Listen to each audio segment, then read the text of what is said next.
प्रिय छात्रों, आज हम लोग कक्षा 11 सामान्य हिंदी के काव्यांजलि खंड से महाकवि भूषण द्वारा रचित शिवा शौर्य की व्याख्या पढ़ेंगे। देखिए, साज चतुरंग सैन अंग में उमंग धारी, सरजा शिवाजी जंग जीतन चलत हैं।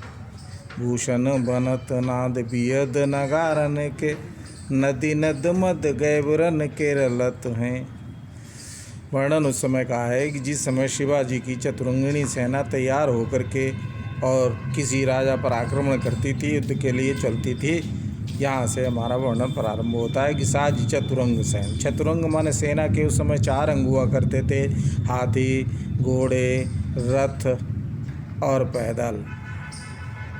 तो चतुरंगिणी सेना जिस समय चलती है, अंग में उमंग धरी, उनके शरीर में बहुत उत्साह होता है। सरजा शिवाजी, सरजा की उपाधि से विभूषित महाराज शिवाजी जंग जीतने के लिए अर्थात युद्ध जीतने के लिए तैयार होते हैं, चलते हैं। भूषण बनत नाद बियद नगारन के।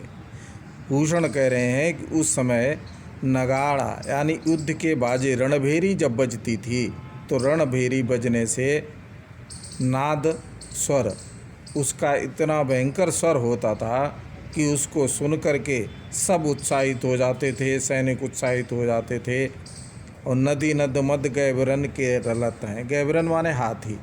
हाथी जब उत्साहित होता है तो उसके कान से एक द्रव निकलता है जिसे मद कहते हैं। तो कहते हैं भूषण कि हाथी इतने उत्साहित हो जाते थे कि उनके कानों से वो मद नदी की तरह बहने लगता था।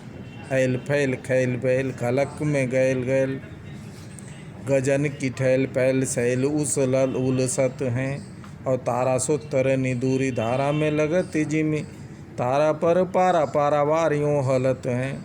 ऐल फैल कहल बैल, खलक माने पूरे संसार में खलबली मच जाती है, गली गली में खलबली मच जाती है। और जिस समय ये सेना चलती है, गजन की ठैल फैल, हाथियों के धक्की मुक्की से ऐसा लगता है कि मानो सैल उलसत हैं, पहाड़ भी उखड़ने लगे।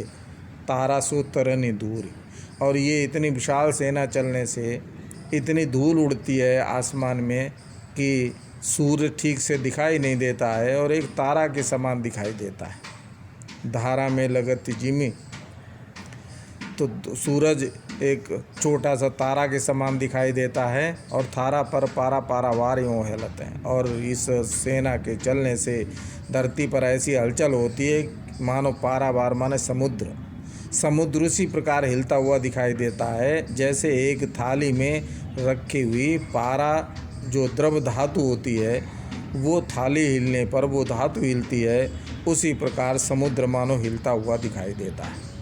इसकी भाषा ब्रज है और मनहरण कवित्व छंद है, वीर रस है, अनुप्रास अलंकार है, अतिशयोक्ति अलंकार है, उपमा अलंकार है। धन्यवाद।